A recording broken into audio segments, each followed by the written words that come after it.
Next topic start करते हैं अपन differential equation, जिसको आप लिख सकते हैं अवकल समीकरण। बेहद इंपॉर्टेंट टॉपिक है, ध्यान रखिए, क्योंकि इसके अंदर 100% आपको एक क्वेश्चन जरूर मिलेगा। तो सबसे पहले डिफरेंशियल इक्वेशन स्टार्ट कहाँ से होता है? वो स्टार्ट होता है कोटि एवं घात से। कोटि का मतलब आप लिख सकते हैं ऑर्डर, घात का मतलब लिख सकते हैं आप डिग्री। अब इनके बीच में डिफरेंस क्या होता है? डिफरेंस के अंदर सबसे पहले कोटि देखते हैं अपन क्या होती है। कोटि के अंदर आपको ये ध्यान रखना है, हाईएस्ट डिफरेंशियल कंपोनेंट, इसका मतलब उच्चतम अवकल गुणांक। यानी आपके पास एक इक्वेशन दे रखी होगी, उस डिफरेंशियल इक्वेशन के अंदर आपको चेक करना है उच्चतम अवकल गुणांक। उच्चतम अवकल गुणांक का मतलब उस इक्वेशन के अंदर हाईएस्ट डिफरेंशियल कितनी बार किया गया है, वो उसकी क्या बन जाएगी? कोटि यानी ऑर्डर बन जाएगा। जैसे एग्जाम्पल के तौर अपन देखते हैं dy/dx plus x equal to 0। तो देखिए इसके अंदर डिफरेंशियल मैंने एक बार लिखा है, यानी dy/dx लिखा है, एक बार डिफरेंशियल लिखा है, इसका मतलब इसकी जो कोटि होगी वो 1 हो जाएगी। Same d²y/dx square plus dy/dx की power 4 plus y equal to 0। तो इसके अंदर भी देखिए हाईएस्ट डिफरेंशियल कितनी बार किया हुआ है? 2 बार किया है। इसका मतलब इसकी जो कोटि होगी वो क्या बन जाएगी? 2 बन जाएगी। तो ये ध्यान रखना, आपको हाईएस्ट डिफरेंशियल कितनी बार किया है उसके अकॉर्डिंग उसकी क्या बनेगी? कोटि बनेगी। और साथ में ये भी ध्यान रखना है, कोटि निकालने से पहले जो भी डिफरेंशियल इक्वेशन है उसकी पावर कभी भी फ्रैक्शन नहीं होनी चाहिए। Power does not in fraction form. तो जो पावर दे रखी है वो कभी भी फ्रैक्शन में नहीं होनी चाहिए। तो अगर फ्रैक्शन में दे रखी है तो उसको आपको नेचुरल नंबर में कन्वर्ट करना पड़ेगा। उसके बाद में आपको हाईएस्ट डिफरेंशियल कंपोनेंट देखना है, उसके अकॉर्डिंग आप चेक करोगे कोटि क्या बनेगी। नेक्स्ट देखते हैं घात यानी डिग्री। नेक्स्ट देखते हैं घात यानी डिग्री। अब देखिए घात और डिग्री में क्या होता है। घात और डिग्री के अंदर सबसे पहले आपको चेक करना है कोटि।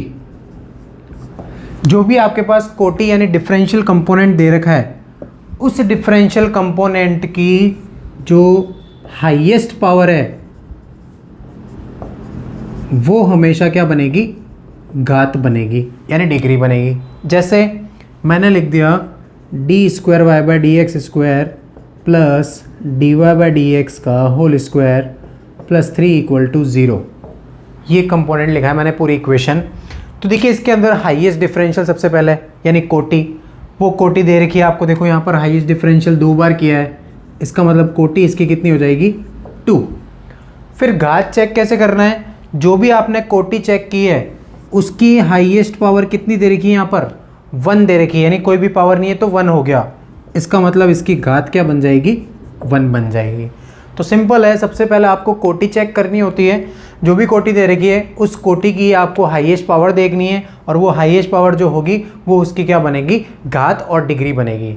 तो ये कोटि और घात के अंदर कुछ फ़र्क होता है, ऑर्डर एंड डिग्री। तो इसके बहुत सारे क्वेश्चंस हैं, उससे रिलेटेड अपन डिस्कस करेंगे। तो फिलहाल ये कोटि और डिग्री के बारे में आपको अच्छे से पता होना चाहिए।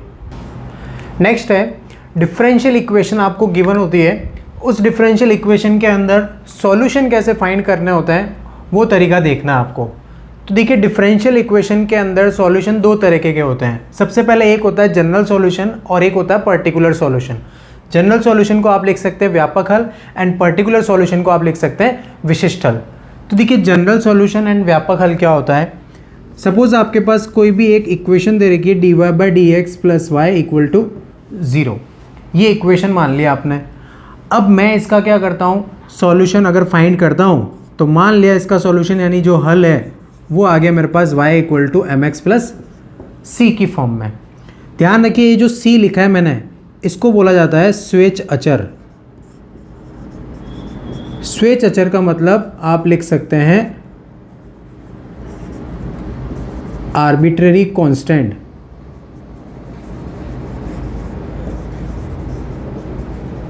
इसका मतलब y equal to M x plus C, मैंने इसका सॉल्यूशन लिखा है वो आप अपने मर्जी से लिख सकते हैं। जैसे यहाँ पर ये एक कांस्टेंट मैंने c लिखा है, इस c को मैंने बोला है आर्बिट्री कांस्टेंट। अब ये a की c क्यों लिखा है, ऐसे तो मैं c1 c2 c3 कुछ भी लिख सकता हूँ। ध्यान रखिए इस इक्वेशन के अंदर जितनी कोटि होगी उसके अकॉर्डिंग आपको आर्बिट्री कांस्टेंट यानी स्वेच्छ अचर लिखने हैं। इसका मतलब इसकी जो कोटि है वो किसके इक्वल हो जाएगी, स्वेच्छ अचरों की संख्या के इक्वल होगी। तो एक कंडीशन ध्यान रखनी है आपको, कोटि हमेशा इक्वल होती है स्वेच्छ अचरों की संख्या के। तो ये कंडीशन आप ध्यान रखना, जो कोटि है जनरल सॉल्यूशन के अंदर उसके अंदर कोटि हमेशा स्वेच्छ अचरों की संख्या के इक्वल होगी। सपोज इसके अंदर दो कोटि होती है यानी d square y by D x square लिखा होता, तो मैं यहाँ पर c की जगह दो कांस्टेंट लिख दिया, एक c1 और एक c2। तो ये ध्यान रखना आपको, कोटि हमेशा इक्वल होती है स्वेच्छ अचरों की संख्या के। तो ये तो पूरा जनरल सॉल्यूशन है।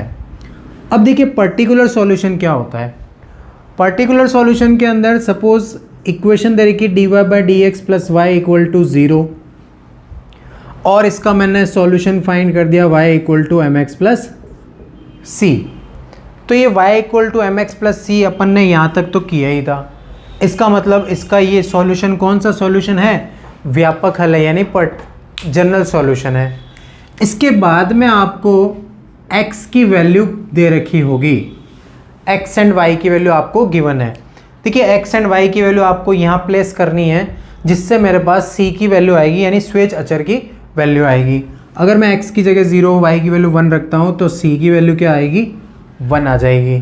तो ध्यान रखिए पर्टिकुलर सॉल्यूशन के अंदर आपको x और y हमेशा दे रखा होगा। तो c की वैल्यू अगर मैं 1 यहाँ रखता हूँ तो ये बनेगा y equal to M x plus 1। तो चेक कीजिए क्या इस y equal to M x plus 1 में कोई c कांस्टेंट आ रहा है क्या, नहीं आ रहा, कुछ भी कांस्टेंट नहीं आ रहा। इसका मतलब पर्टिकुलर सॉल्यूशन यानी विशिष्ट हल में कोई भी स्वेच्छ अचर नहीं होता। तो ये कंडीशन आपको ध्यान रखनी है, पर्टिकुलर सॉल्यूशन यानी विशिष्ट हल के अंदर कोई भी स्वेच्छ अचर नहीं होगा। एंड सिमिलर जनरल सॉल्यूशन में स्वेच्छ अचरों की संख्या किस पर निर्भर करेगी, कोटि पर निर्भर करेगी। तो ध्यान रखिए अवकल समीकरण के दो सॉल्यूशन होते हैं, एक विशिष्ट हल होता है और एक व्यापक हल होता है, जनरल सॉल्यूशन एंड एक पर्टिकुलर सॉल्यूशन। नेक्स्ट देखते हैं methods of differential equation. Differential equation के जो आप सॉल्यूशन करोगे वो सॉल्यूशन किस मेथड से फाइंड किए जाते हैं वो अपन डिस्कस करते हैं। तो देखिए मेथड्स क्या क्या होते हैं, ये सब आपने 12th में पढ़ रखा है। एक होता है पृथक्करण, एक होता है समघातीय और एक होता है रैखिक। पृथक्करण के अंदर सबसे पहला सेपरेशन मेथड आता है, जिसको समघातीय को आप होमोजीनियस भी बोल सकते हैं और रैखिक को आप लीनियर भी बोल सकते हैं। तो ये पृथक्करण मेथड आपने 12th में पढ़ रखा है, समघातीय भी पढ़ रखा है और एक रैखिक भी पढ़ रखा है आपने। तो देखिए पृथक्करण में होता क्या है, जैसे कोई भी dy by D x plus y upon x equal to 0, ये इक्वेशन दे रखी है आपको, इसका मुझे सॉल्यूशन फाइंड करना है। तो सिंपल अपन क्या करेंगे, dy by D x as it is रखेंगे, इस y बाई एक्स को उधर शिफ्ट कर देंगे, y इधर आ जाएगा और dx, इसका मतलब dy के साथ में y होना चाहिए और dx के साथ में x होना चाहिए। तो इसको ऐसा पृथक पृथक करना होता है यानी अलग अलग करना होता है। फिर उसके बाद में इसका आप क्या कर सकते हैं, इंटीग्रेशन कर सकते हैं। और 1 अपॉन एक्स का होता है log y एंड सेम ये log x एंड प्लस में कांस्टेंट वैल्यू log c लिखी जाती है। इसको आप आगे भी सिंप्लीफाई कर सकते हैं। तो सिंपल आप पृथक पृथक यानी सेपरेट करके इसको सॉल्व कर सकते हैं। फिर उसके बाद में आपने 12th में पढ़ा एक समघातीय। समघातीय का मतलब होमोजीनियस। तो होमोजीनियस कैसे किया था आपने 12th में, उसके अंदर आप y की जगह vx लेट करते थे क्वेश्चन को। तो y की वैल्यू अगर vx लेट करते थे तो फिर पूरे डिफरेंशियल के अंदर जो भी फंक्शन था उसमें y की जगह आप vx प्लेस करते थे। फिर उसके बाद में इसका क्या करते थे आप, सॉल्यूशन इंटीग्रेशन से करते थे। तो ये y equal to v x. ध्यान रखिए जो समघातीय वाला क्वेश्चन है वो बहुत बड़ा होता है, ऐसा कंपटीशन के अंदर आने का कोई चांसेस नहीं होता है। तो आप पृथक्करण मेथड पढ़ सकते हैं, इसमें से आपके पास एक क्वेश्चन जरूर मिल सकता है। इसी के बाद में आपने एक पढ़ा था रैखिक या लीनियर। इसके अंदर आपने दो मेथड पढ़े थे। एक पढ़ा था अगर dy by D x plus p y equal to q, इस फॉर्म में अगर इक्वेशन दे रखी होती है तो सबसे पहला काम किया था आपने आई एफ फाइंड किया था। आई एफ का मतलब इंटीग्रेटिंग फैक्टर, जिसको आप बोलते हो समाकलन गुणांक, और उसकी वैल्यू क्या होती है e की power integration P D x होती है। और p की वैल्यू आप यहाँ से प्लेस कर सकते हैं, इसके अंदर आई एफ की वैल्यू आ जाएगी। फिर इसका जो सॉल्यूशन लिखा था आपने, वो सॉल्यूशन आपने क्या लिखा था, y into I F equal to integration q into I F into d x. फिर इसको आपने सिंप्लीफाई कर दिया तो उसका क्या आ जाएगा, वो सॉल्यूशन आ जाएगा। तो फर्स्ट मेथड तो ये dy by D x plus p y equal to q से पढ़ा था आपने। फिर जो सेकेंड मेथड है, सेकेंड मेथड आपने dx by d y plus p x equal to q से रिलेटेड पढ़ा था। और इसके अंदर भी आई एफ कैसे फाइंड किया था, बस वेरिएबल चेंज करना है, x की जगह y आ जाएगा और सॉल्यूशन में भी y की जगह x और उसके अंदर भी dx की जगह dy आ जाएगा। तो सेकंड मेथड आपने ये dx बाई dy वाला पढ़ा था। तो आपको टॉपिक करना है एक तो पृथक्करण वाला और एक रैखिक वाला। रैखिक के अंदर ध्यान रखना अधिकतर क्वेश्चन आपको आईएफ से पूछा जाता है, यानी इंटीग्रेटिंग फैक्टर से। सिंपल क्वेश्चन आता है जो कि आप इजीली कर सकते हैं, बस इंटीग्रेशन आपको आना चाहिए। तो ये जो पूरे मेथड्स हैं पृथक्करण और एक रैखिक, वो आपको अच्छे तरह से आने चाहिए। इसी से रिलेटेड अपन आगे क्वेश्चन डिस्कस करेंगे। बंद कर दो, बंद मतलब नेक्स्ट क्वेश्चन डिस्कस करते हैं अपन। ये आपके पास जितने भी क्वेश्चन लिखे हैं मैंने कोटि एवं घात से रिलेटेड लिखे हैं सारे। तो देखिए कैसे कोटि और घात निकालना है।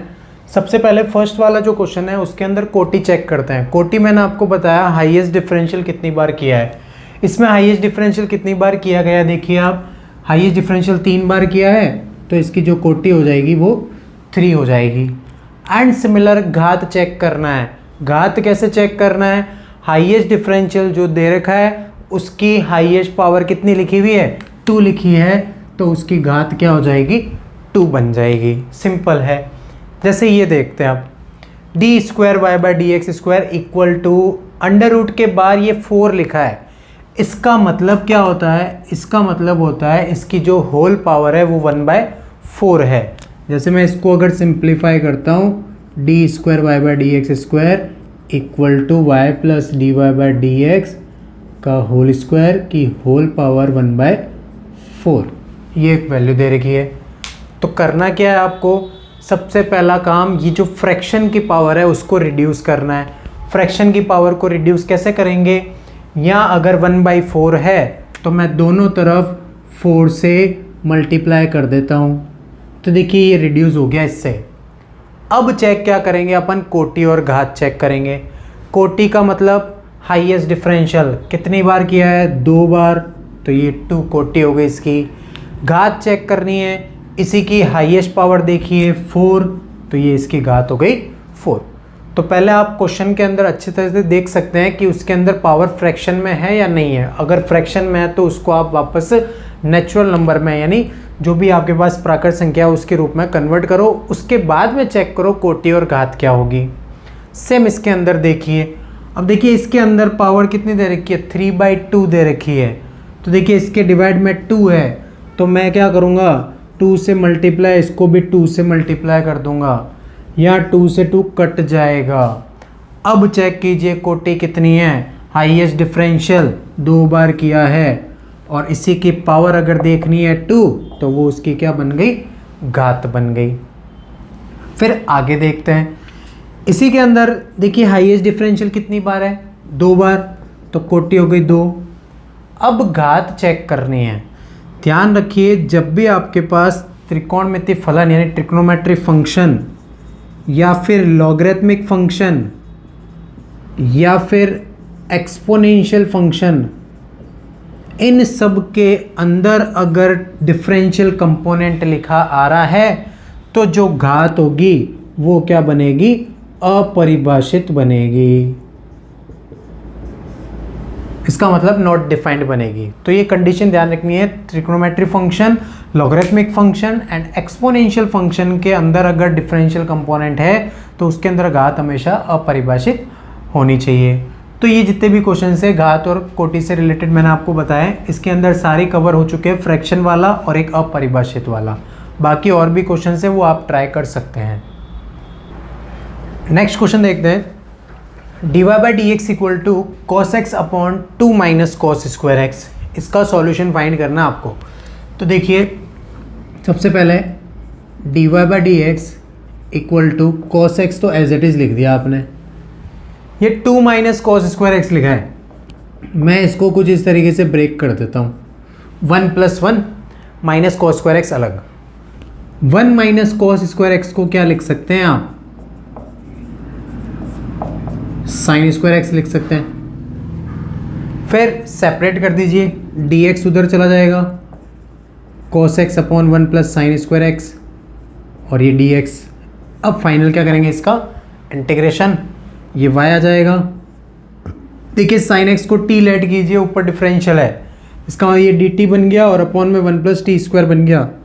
और 1 प्लस टी स्क्वायर का क्या होगा? tan इनवर्स होता है और t की वैल्यू मैं यहाँ प्लेस कर सकता हूँ। t आपने क्या सपोज किया था? साइन एक्स सपोज किया था। तो y equal to tan inverse sine X plus C, y equal to tan inverse sine X plus C, ये थर्ड ऑप्शन हो गया। सिमिलर इसको करना है, देखिए इसको भी ऐसे ही करना है आपको। क्या करो, इस पूरे को इधर शिफ्ट कर दो, dy बाई डी एक्स ये उधर जाएगा, माइनस का हो गया, और दोनों पे अंडर रूट अलग अलग लिख देना है। अब सेपरेट, ये ऐसा कैसा इसके डिवाइड में आ गया, और ये minus d x upon root 1 minus x square. दोनों का इंटीग्रेशन आपको मालूम है, एक का साइन इनवर्स दूसरे का भी साइन इनवर्स, और साइन इनवर्स एक्स यहाँ आ जाएगा, तो sine inverse X plus sine inverse Y equal to C. तो ये आपका पास सॉल्यूशन हो जाएगा। तो सिंपल सेपरेशन मेथड अप्लाई किया है, वो आप इजीली कर सकते हैं। नेक्स्ट क्वेश्चन है, dy by D x equal to e to the power x minus y plus x square e to the power minus y. इसको सॉल्व करते हैं अपन। देखिए dy by D x equal to, अच्छा इन दोनों में से देखिए कॉमन क्या आ रहा है? e की पावर माइनस वाई कॉमन आ गया, अंदर क्या बचेगा? e की पावर x बच गया और एक एक्स स्क्वायर बच जाएगा। सेपरेट कर दीजिए, e की पावर माइनस वाई डिवाइड में, और बाकी उस तरफ ये dx इस तरफ आ जाएगा। e की पावर माइनस वाई को अगर मैं ऊपर शिफ्ट करता हूँ तो प्लस बन गया, और ये e की पावर x एक्स स्क्वायर और ये dx। कर दीजिए इसका इंटीग्रेशन, e की पावर x का e की पावर x, e की पावर x एक्स स्क्वायर का x cube by 3 and plus c। तो ऑप्शन में देख सकते हैं आप e की पावर y, e की पावर x को इधर शिफ्ट कर देना, माइनस में आएगा, यानी बी ऑप्शन आपके पास दिख जाएगा। इसको आप इधर शिफ्ट कर सकते हैं, e की पावर x माइनस में आ जाएगा, बाकी एज इट इज़ वैल्यू दे रखी है। तो ये बी आंसर हो गया इसका।